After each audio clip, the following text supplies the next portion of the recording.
Good evening. कैसे हैं आप लोग?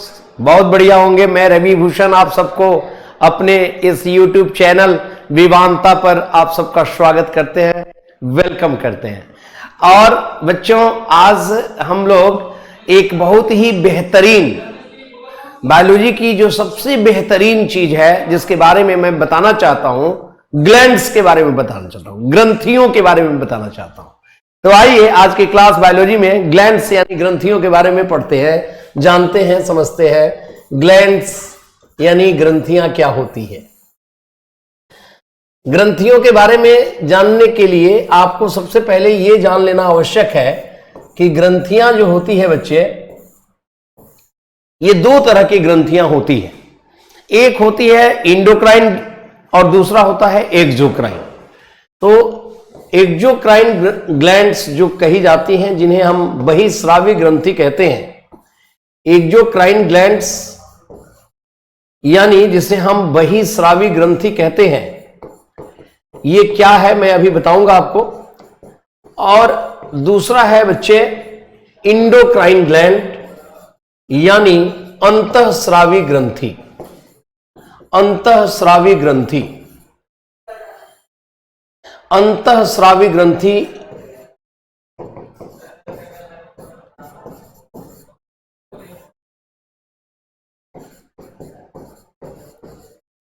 बच्चे होता क्या है कि जो बॉडी के सरफेस पर यानी शरीर के सतह पर, हमारे शरीर के सतह पर किसी प्रकार का रसायन का सिक्रीशन हो, स्राव हो, तो उसे आप कहेंगे एक्सोक्राइन, बॉडी सरफेस पर। और खासकर ये प्रोड्यूस होती है एंजाइम्स। बच्चे एंजाइम्स प्रोड्यूस होती है। एंजाइम्स कहते हैं किसे? एंजाइम्स उसे कहते हैं बच्चे जो रिएक्शन के रेट को प्रभावित करता हो यानी इन्फ्लुएंस करता हो, आइदर उसे बढ़ा देता है या उसे घटा देता है। तो आप बच्चे याद रखेंगे, enzymes does not participate in the reaction.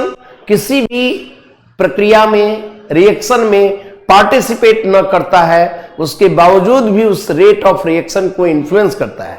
पाचन की प्रक्रिया है, आप सब लोग जानते हो, डाइजेशन की प्रक्रिया है। पाचन की प्रक्रिया में बहुत सारे एंजाइम्स निकलते हैं बॉडी में। आप लीवर से निकलता है, पेनक्रियाज से निकलता है। तो लीवर और पेनक्रियाज की अगर मैं चर्चा करूं तो आप लीवर को जो ग्लैंड कहेंगे, लीवर एक एक्सोक्राइन ग्लैंड कहलाएगी। लीवर एक एक्सोक्राइन ग्लैंड कहलाएगी। आपके माउथ से सिलिवरी ग्लैंड सुना है आपने, सिलिवरी ग्लैंड जिसे लार ग्रंथि कहते हैं। माउथ से, आपके माउथ के सरफेस पर लार का सिक्रीशन होता है, सिलीवा का सिक्रीशन होता है। सिलीवा में एंजाइम होती है, सिलिवरी अमाइलेज, सिलिवरी अमाइलेज। तो एंजाइम जो प्रोड्यूस होती है बच्चे, उस एंजाइम का जो प्रोडक्शन होती है वो एक्सोक्राइन ग्लैंड से होती है, याद रखिएगा। दूसरी बात, हार्मोन्स। तो हार्मोन्स क्या है?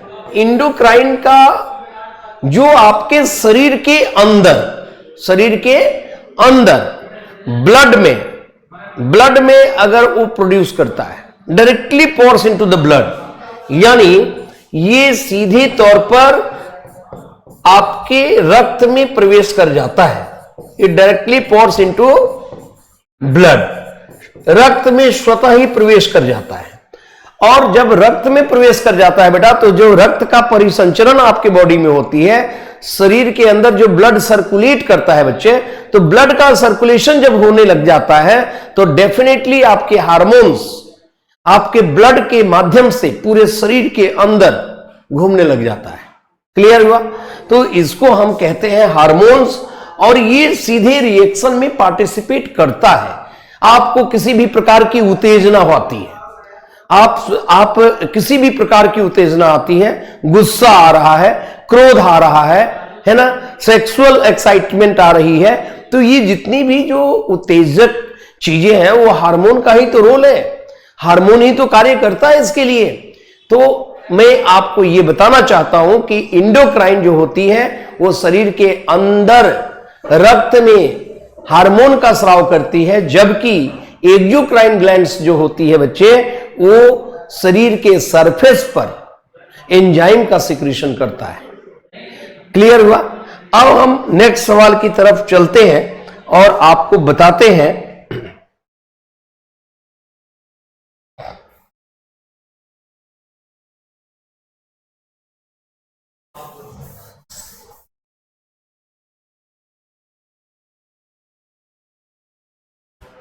देखो, आप एक्सोक्राइन की बात करते हैं। पहले एक्सोक्राइन जो होती हैं वो कौन सी होती हैं? एक्सोक्राइन ग्लैंड जो होती है वही स्रावी ग्रंथियां जो होती है बच्चे, जैसे कि मैंने कहा आपको एक नाम दिया सेलिवरी ग्लैंड, जिसको आप कहते हैं लार ग्रंथि। सेलिवरी ग्लैंड लार ग्रंथि कहते हैं। तो लार ग्रंथि जो हो गई वो कौन सी ग्रंथि हो गई? वो एक्सोक्राइन ग्लैंड हो गया।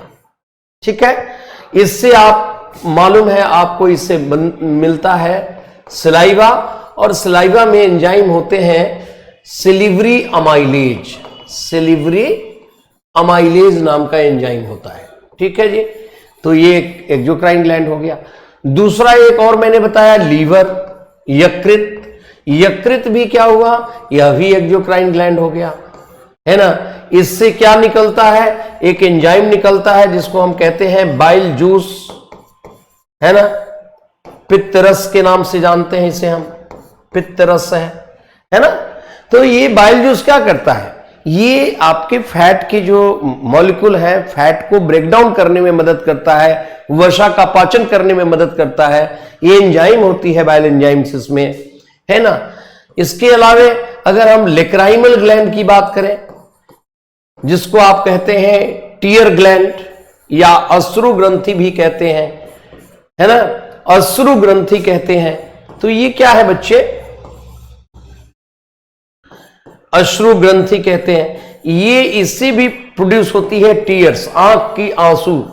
बेटे आप सबको मालूम होगा कि जो टीयर्स होती हैं हमारी आंखों के सरफेस पर आती है और हमारी आंखों को नमी देती है, जिससे हमारी आई ड्राई नहीं होती, और हमारे आंखों के अंदर जो गंदगी होती है वो सारी गंदगी, वो पॉलन डस्ट चिपक कर शरीर आपके आंखों को क्लीन कर देता है।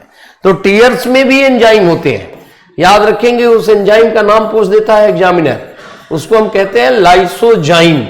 लाइसोजाइम अश्रु ग्रंथि से निकलने वाला लेक्राइमल ग्लैंड की बात करें तो लेक्राइमल ग्लैंड से प्रोड्यूस होती है, टीयर ग्लैंड से प्रोड्यूस होती है टीयर्स। और आंसू में मिली हुई एंजाइम्स कौन सी हैं? तो वह कौन सी एंजाइम होती है बच्चे? लाइसोजाइम होती है। ओके, तो बिल्कुल आप बने रहिएगा। ग्लैंड्स की क्लासेस बहुत लंबी चौड़ी होती है और बिल्कुल आपको अगले जो एपिसोड होंगे उसमें हम आपको बताते रहेंगे ग्लैंड्स के बारे में। हमारे इस चैनल को सब्सक्राइब करना बिल्कुल ना भूलिए।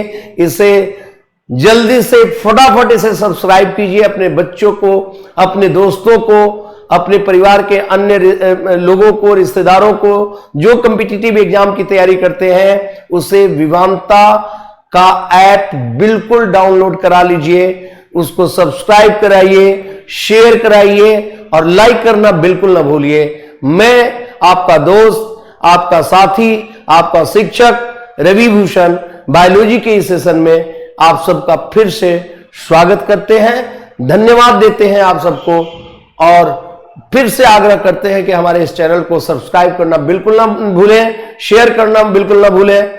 बने रहिएगा। जय विवांता, तय विवांता।